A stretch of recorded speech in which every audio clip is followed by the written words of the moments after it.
I'm Carol Klein, and this is my home, Glebe Cottage. When I'm not presenting or writing about gardening, this is where I spend most of my time, and where I've been honing my horticultural skills for 40 years. Whether you've got a spacious plot, a tiny patio, or a few window boxes, there's nothing more exciting and satisfying than creating your own garden. From basic to more advanced techniques, I believe anyone can learn how to do it. Whether you're a complete novice or an experienced gardener, I want to help you develop the skills to make your garden grow. I'm ready. Are you?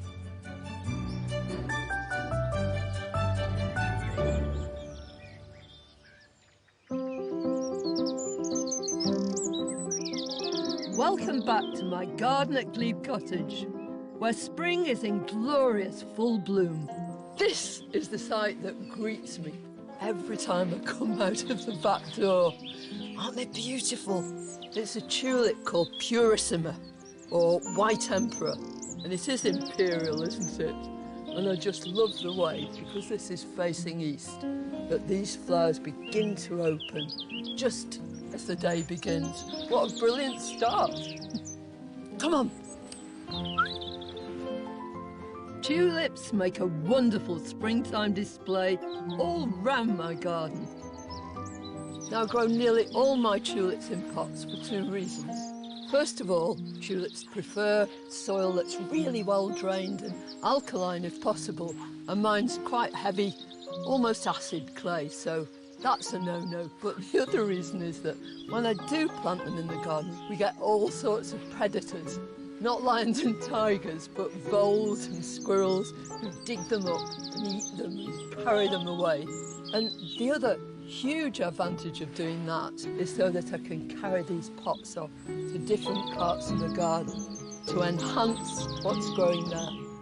It's only a very short sort of festival, but while it's on, it's really brilliant.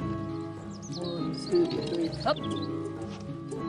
Bit of weightlifting at the same time. I'm being really careful, these pots are heavy.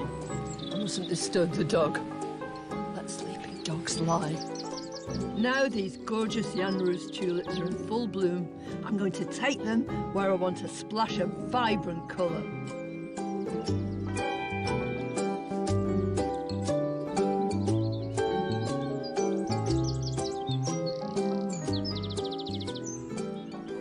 Look at those. Just like they've opened up specially for us this morning.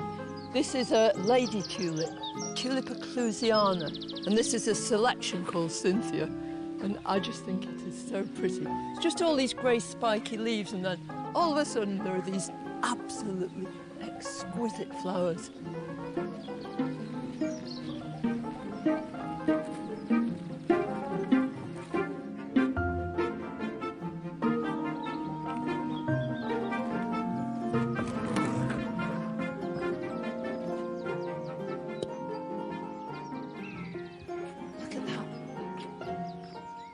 This time of year, you just see these buzzards. You see one sitting on the tree.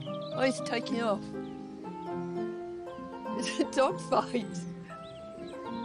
There's more buzzards than ravens, though, at the moment. I wonder who's going to win. They're just driving each other away from their nests. It's quite exciting, really. Nobody ever gets hurt. There's so many distractions, but I've got to concentrate on what I'm trying to do.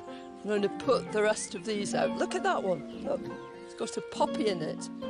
I'll leave that. It might flower brilliantly in here.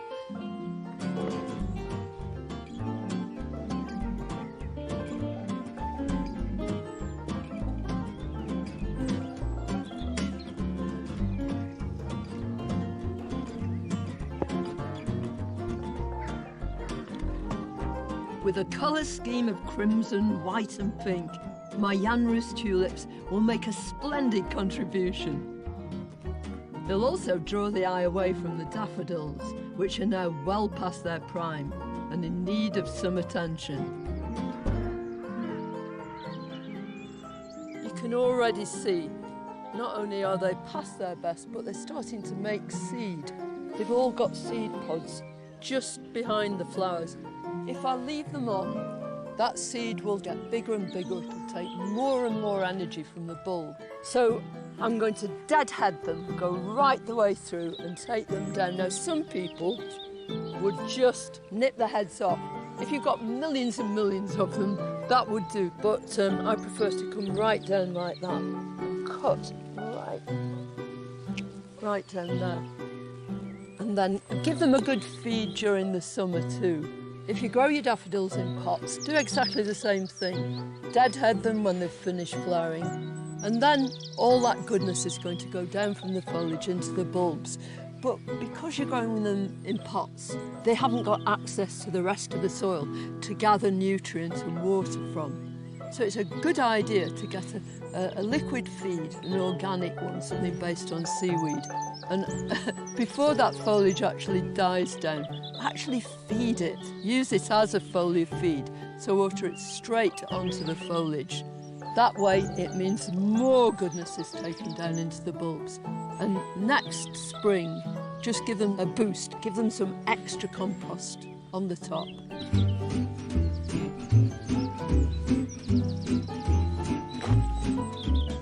There's always a touch of sadness about doing this job, but then that's what the garden's like, you know, it's one performance after another. Something comes and something leaves, but they'll be back.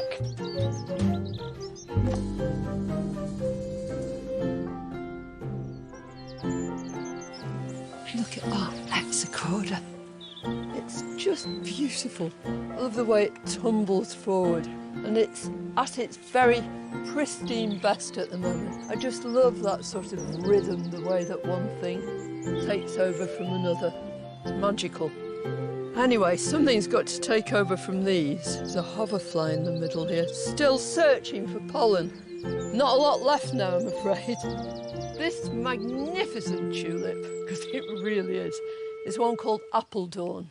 It's a Darwin hybrid. I think it's one of the best of all tulips. But right now, these petals are falling. A lot of them have fallen already. But I'm going to start deadheading them. And I will try and keep these bulbs going for another year or two. But because they've got leaves on the stems, I want to take it off there, because those leaves will again go down into the bulbs and it'll gather that strength. You can see that this ovary is starting to swell and try to form seed, and we don't want to let it do that. So I'm afraid it's a Queen of Hearts moment. Off with their heads. It seems cruel, but it really will benefit these bulbs.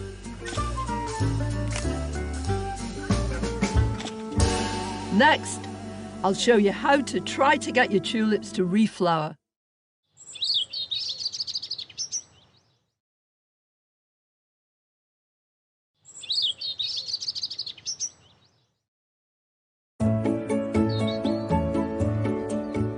Gardening is so much about seeing possibilities. Hello? You waiting for me? And last year, I took on a challenge I've been wanting to try for ages. Now, officially, this is supposed to be vegetables, but you can't eat tulips. Don't try, they're poisonous. But I've made these little rows of a tulip, a beautiful tulip, called Abu Hassan. Tulips really only last 1 year, and then they divide and make separate bulbs. That's why they're very often much smaller the next time if you're growing them in the ground. And I did a little experiment. I've always wanted to get tulips to reflower, so they were just like the ones over there, growing in pots, utterly beautiful. But when they'd finished, I deadheaded them. I stored the bulbs after all that goodness had gone down into them from the foliage. And this year, I kept them away from the mice and voles. So I had lots and lots of much smaller bulbs. And I've rowed them out here, just as though they were peas or, I don't know, beetroot or something, just to see whether it would work, and it has. So sometimes tulips will flower again, but it's never from the same bulb that you bought last year. It's always from the new bulbs that are made alongside it. But as an experiment, it was worth it. They're not as big as the new bulbs, but they're very, very worthwhile. I think they're beautiful. But just next door, I've been planting some other bulbs, edible ones this time. Some are onions and some are shallots. We've got wonderful pots of shallots left from last year. I've just got to the end of this row here. Now you can probably see I've got ridges right the way across, and they're all 6 inches apart. A lot of the best ideas are ones you've stolen from somewhere. And somebody else had heavy clay soil and they were planting their onions on ridges for 2 reasons. For a start, it means that the roots of the onions aren't sitting in wet clay because they're up on top of these ridges. And it also means that the important process of actually ripening your onions or your shallots gets a sort of extra hand from the fact that they're raised up and they're actually on these ridges. So I think I'm about up to there. But all I'm going to do is put my little bulb in, because that's what it is. It's an onion set, which just means baby onions that have been specially prepared. A little hole there. So you can just see the top of the onion poking out. Now you very often get cheeky blackbirds who come along and pull them out, but you can always replace them anyway. It's so simple. There we go. I think that'll do. I'll water them thoroughly though now.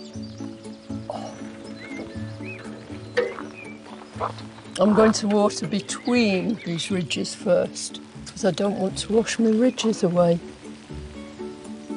And you know when they're ready to harvest. When the green leaves start to turn brown, they fold themselves over at the top. That's when you can dig them up, put them in a really sunny place, and if rain is forecast, take them inside and dry them out in the sun. Gradually, all the vestiges of the leaves will disappear and you'll be left with these beautiful, beautiful onions. Look at this cheeky thing, we've got an audience.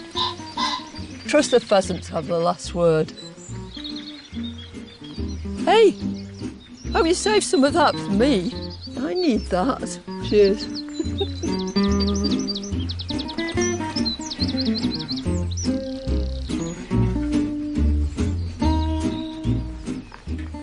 I should get them off to a good start. Plant onion sets in ridges 6 inches apart. Water well between the rows and harvest when the leaves turn brown and dry.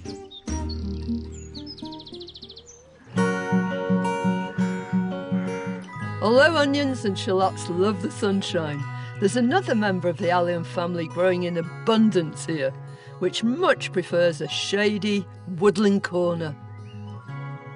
Well, here in the very wildest part of my garden, I've got wild garlic, growing not quite amok, but all over the show.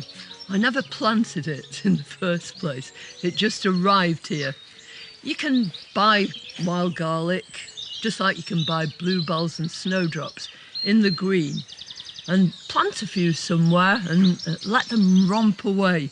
But it's made itself totally at home. It's a very damp corner, this, underneath these big alder trees. And it absolutely adores this dappley shade that it gets too. Amongst the wild garlic, another bulb is flourishing in the shade. This is an erythronium. It's one called Erythronium pagoda, and one of its parents is an erythronium called Tullaments that actually comes from woodland in California. It's not all beaches there, you know. Erythroniums are bulbs. I planted a handful of these bulbs a long time ago, and they're popping up here, there and everywhere. And you can see how very, very much at home it feels.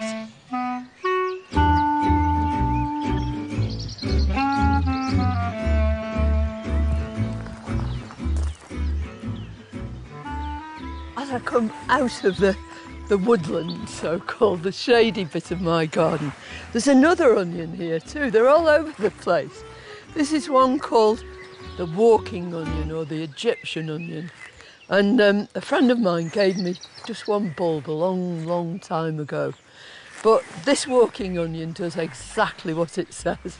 So it's walked from this side of the track right over to here.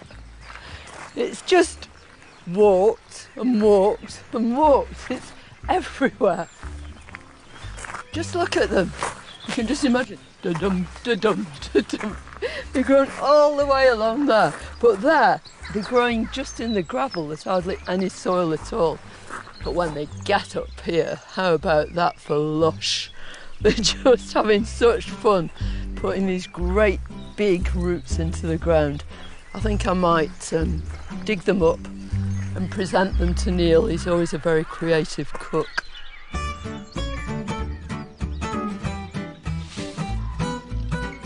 Oh, that's a good noise. I don't want onions walking all over my beds and borders. That's one. And this way, I'll have room here for some different plants. Prize winner. Thank you, onion. You've done me an enormous favour.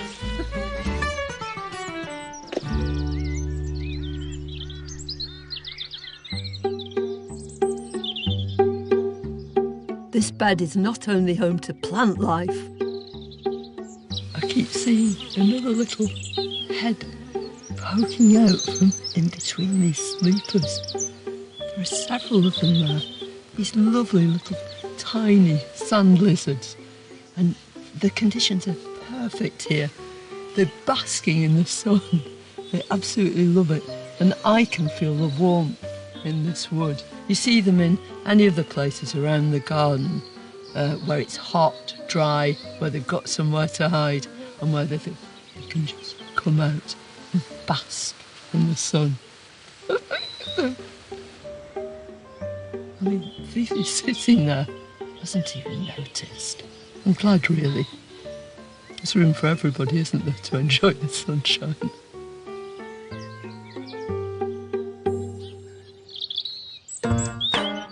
Lizards aren't the only things that enjoy the sun. There are veg too that thrive in the same conditions. How about these?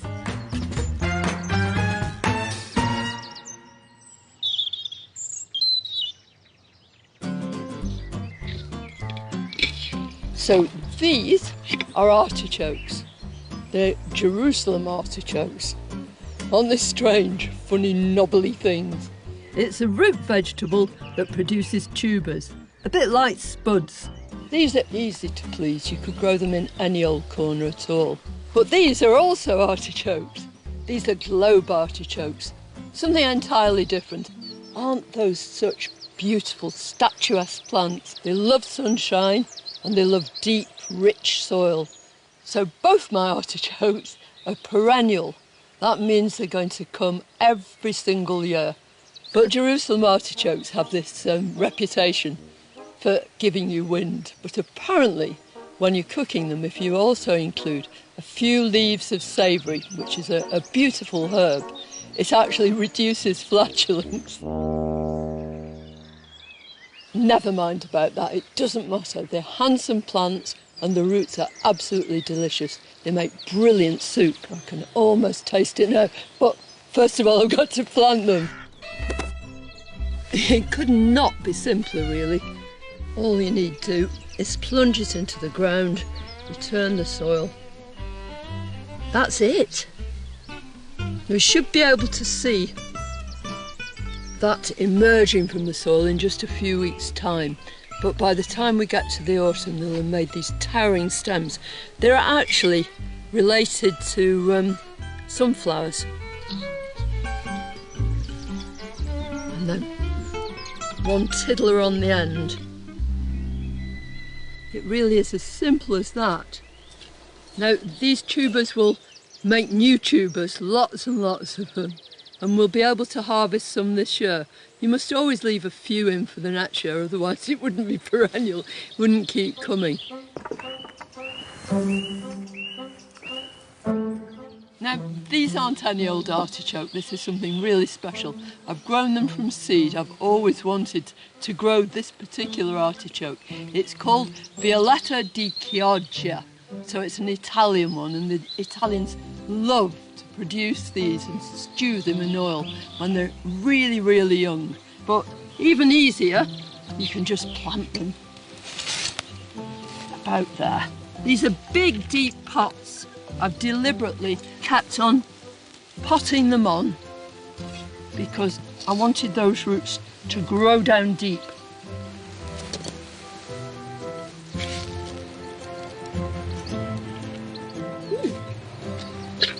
Lovely roots from that. Soon these will throw up huge flower spikes, and on the end of them, dramatic flower buds that look like giant thistles, which is just what they are. And this is the bit you eat, tearing off their fleshy bases with your teeth, or stewing them in oil. Next, how to grow delicious herbs.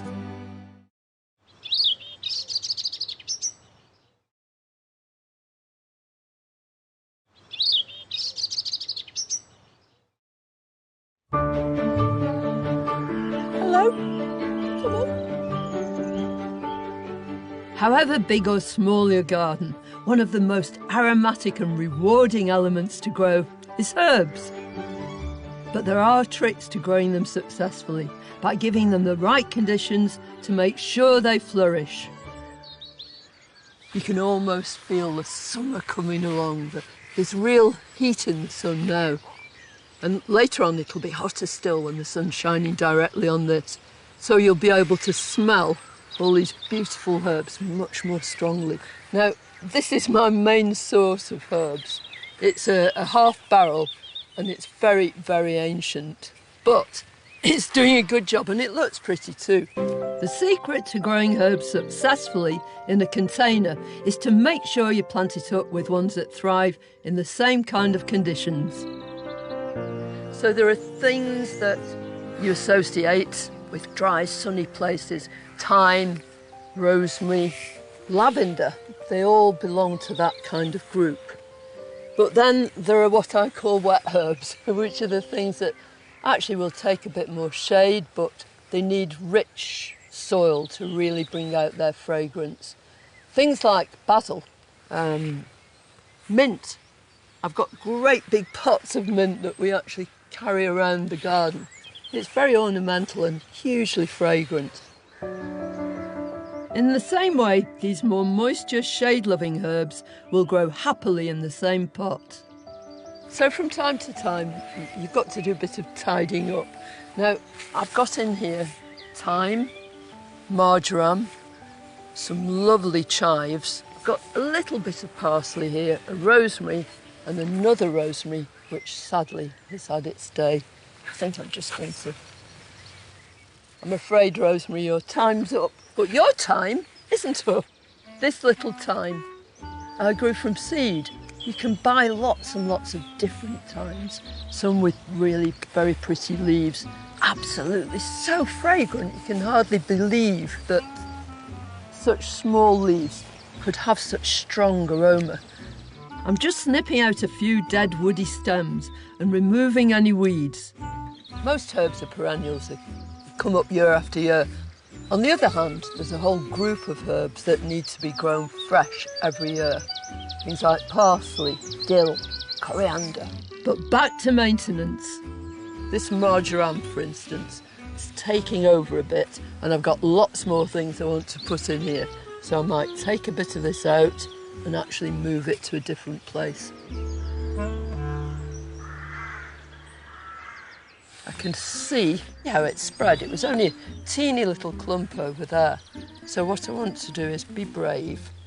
Go in with, I think I'll use my short fork here, bigger fork there. Ooh, the earth moved. I'm loosening the roots that are under here, but it's such a dense clump, I'm probably actually going to have to use secateurs as well to divide it up. There we go. So I've got a nice big lump, so I'll probably be able to make 2 out of that. I can probably make more. That's lovely. I'm going to pop these up. So I'll just lower that one down. I could, oh, that's a bit for tonight's tea. Put just a bit of compost around here. Water it thoroughly.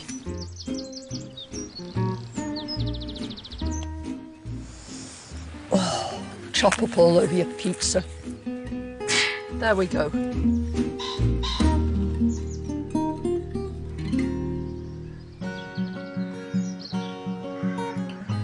I'm lucky enough to be able to give my herbs a head start in my greenhouse. But a warm window ledge will do. Look at this lot. Woo! That parsley's actually germinated. There's loads and loads of little seedlings in there.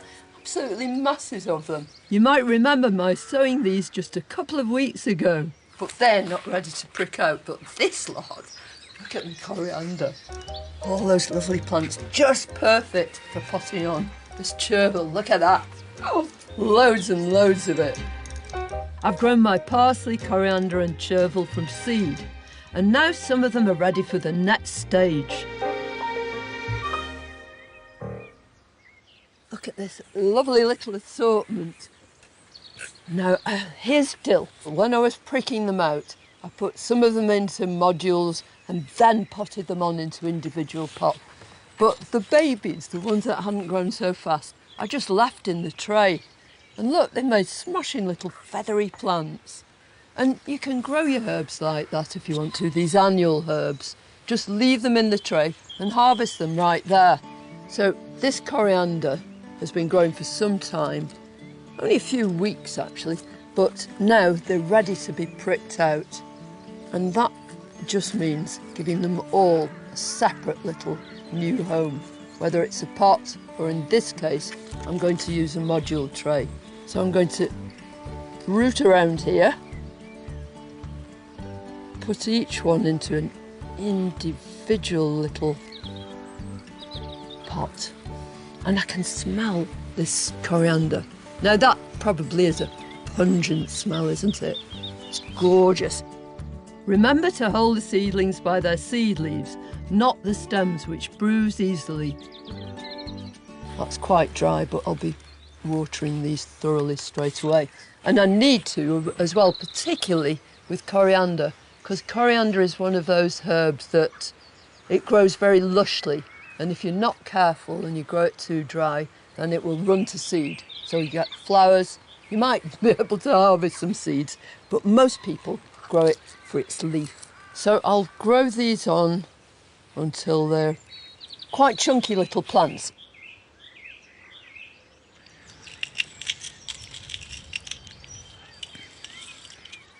I'm quite an expert grit sprinkler, really. I've sprinkled a whole lot of grit in my time. There. When those are watered, they might sort of lean over slightly at first, but eventually they'll all stand up straight and carry on growing brilliantly well.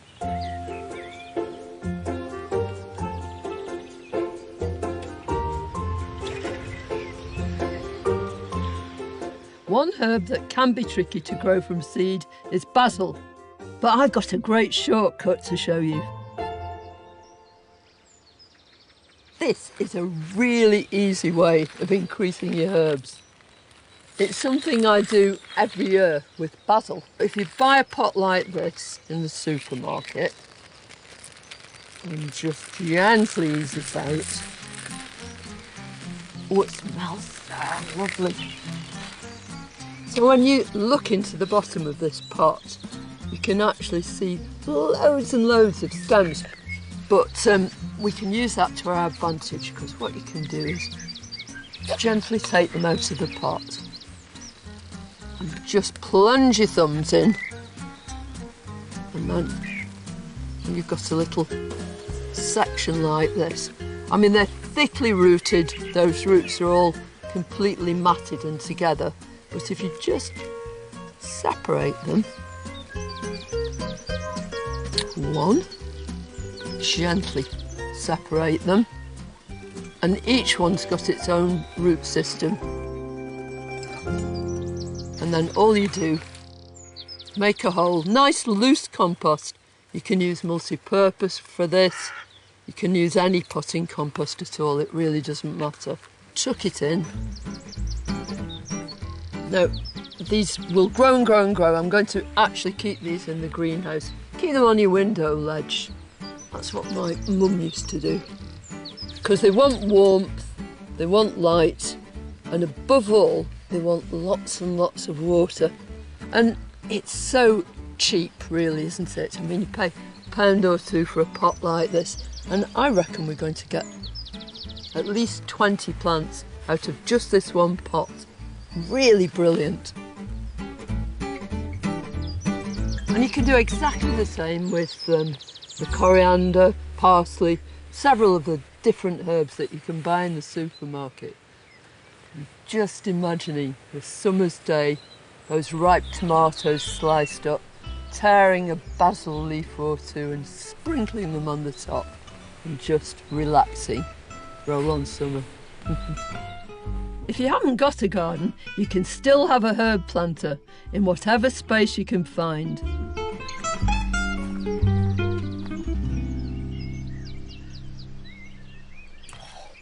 Look at that for a lovely basket of herbs. I mean, the weather's changed dramatically. It was boiling hot before and now I could do with a woolly jumper. I want to plant this little window box. Somebody gave me this years and years ago as a sort of birthday present. And it's oak, so it'll withstand the weather. But you can grow herbs in any kind of container. First thing I want to do, because they need good drainage, is just empty a few of these crocks in. There's nice big holes in the bottom of this little window box anyway, and then I want to put some compost in. Now this is sterilised loam, in other words soil in here, and it's mixed with a bit of grit, a little bit of multi-purpose. You could grow them in practically any compost at all.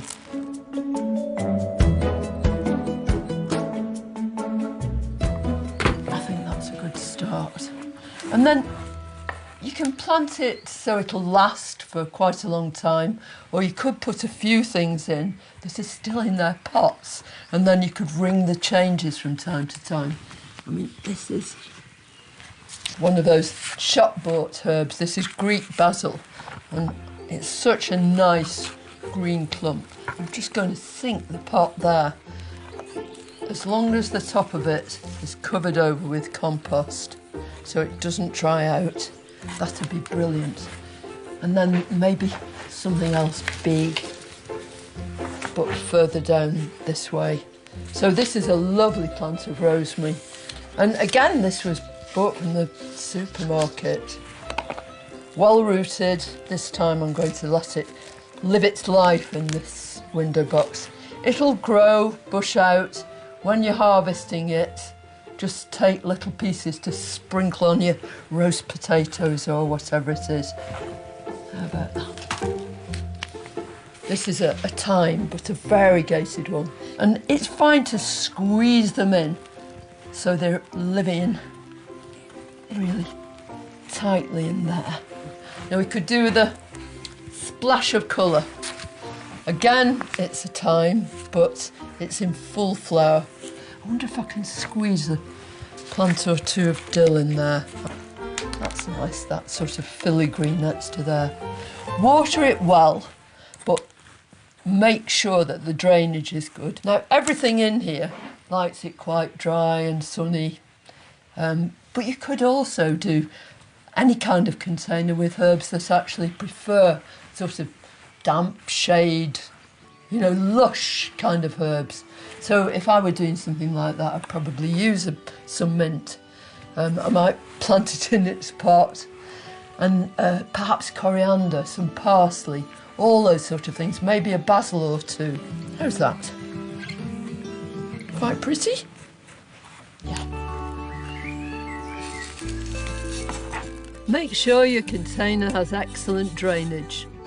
Add a variety of either wet or dry herbs, and perhaps leave some herbs in pots for easy removal. Next, I'm going to brighten up a neglected corner of my garden.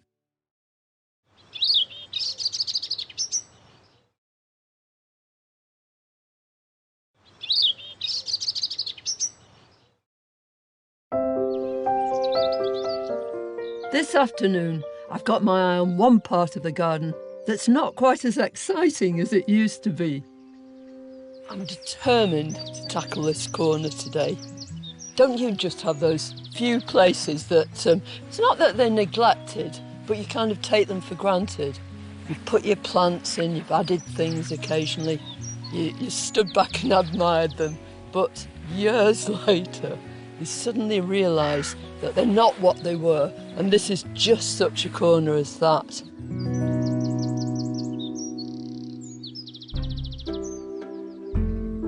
What my tired corner needs is an injection of new plants, and I've made space by taking out these enormous roots of a plant that's seen better days. Look at it!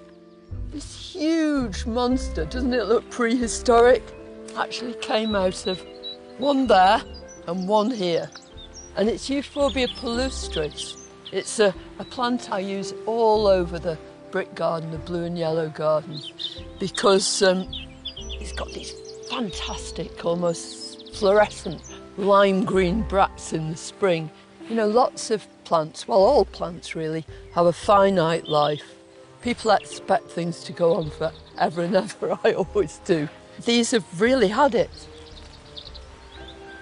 Come on. With these huge roots extracted, my next job is to enrich the soil. This is the heart of my garden, really, this compost heap. Compost is just the most wonderful material. You're recycling all the stuff that came out of the garden. If you've got a lawn, lots of grass too, all sorts of waste material. And it's completely organic. It breaks down gradually into this lovely, dark, rich stuff. I'm lucky I've got plenty of room and I've also got lots of material. But you can make compost on a small scale too. You can buy a compost bin, or you can just make some small structure yourself in a shady corner of the garden as you're adding those layers, including kitchen waste, but only vegetables and fruit peelings, that sort of thing. No cooked food in there. And as you're doing it, make sure you always give it a little water so it doesn't dry out. And if you look under here, look at this. Isn't that just lovely stuff?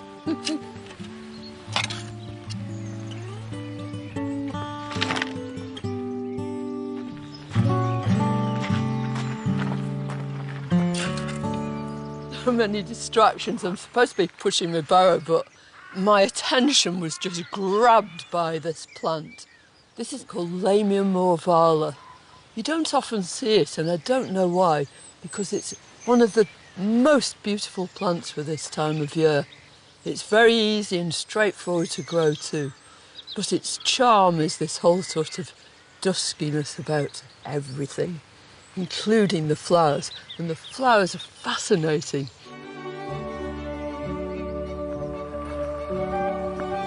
Phim ngôn tình mà nhân vật chính là bản thân mình, chỉ khác biết mỗi kết thúc phim thật đẹp và lung linh, còn đoạn kết cho anh vẫn là người đứng sau. Trong tâm trí của em anh luôn là người bạn tốt. Một mình em là đã quá đủ, anh không thể yêu một ai thêm nữa. Trái tim anh nhỏ bé nhận lấy một lần đau là quá nhiều. Chuyện đơn phương xuất phát từ một phía, trải qua thời gian mới thấm thía. Sự thật nhẫn tâm là anh không thể bên cạnh em nữa. Tại sao anh lại không can đảm, anh không thể buông lời yêu sớm hơn. Trái tim anh vụn vỡ buông lời hy vọng cuối cùng chẳng còn. I'm going to fork in this compost before I start planning where to put my new plants.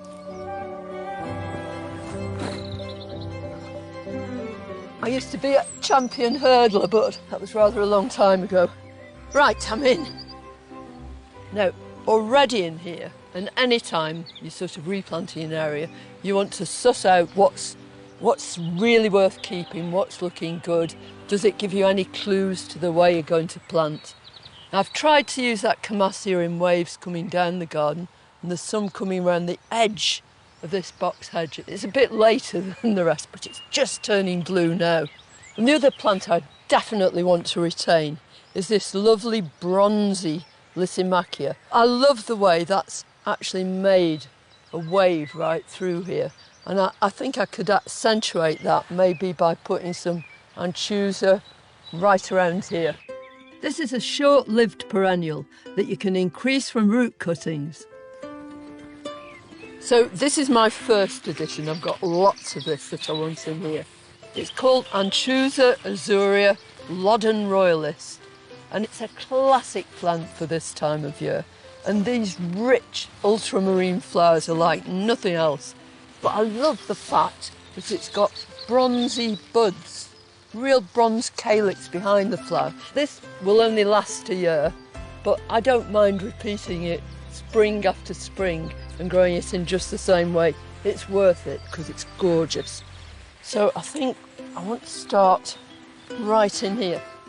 I'm positioning them in their pots first, then I can step back and see if I'm getting the effect I want before I commit myself. I think they're probably in the right place, making this nice swirly swathe across here. But there are several other plants I want to add, and one of them is this geranium. This is Geranium Roseanne. It is the best geranium introduction of the last couple of decades. It's glorious. And it's a real scrambly kind of plant, in a nice way. Time to get planting.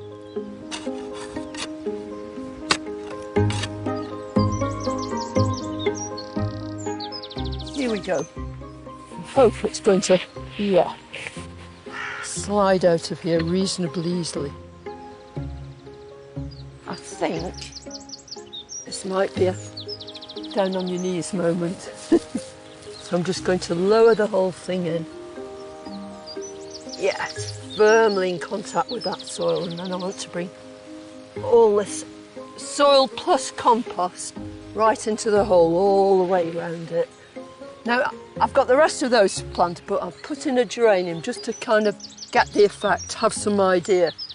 Roseanne has a lovely habit, but the major attraction is its flowers. They're chalice-shaped like most geraniums, and they're the most lovely shade of blue. Blue with a lot of mauve in it and a white centre. So this geranium will go on flowering right the way through the summer, right into the autumn. And the anchusa will flower from now right the way through, probably until July. And what's more, it's beloved by butterflies, being a member of the borage family. So it's going to provide nectar for all those orange tips, right the way through to the tortoiseshells and peacocks. There's a bit of hard graft to do first, but it's shaping up already. And come summer, this once tired corner will become a blaze of blue and mauve.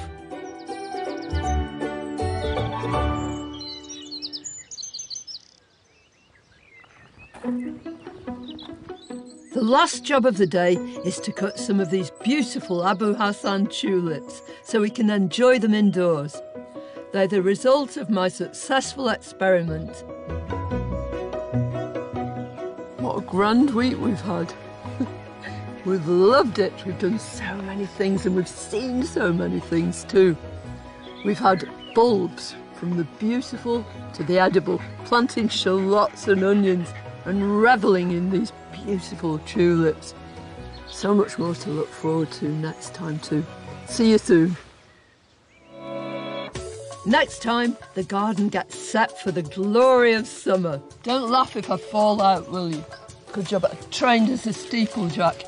And in the veggie beds, I'm making plans for autumn's harvest. I can't believe the progress they make. You feel like coming out every day and measuring them.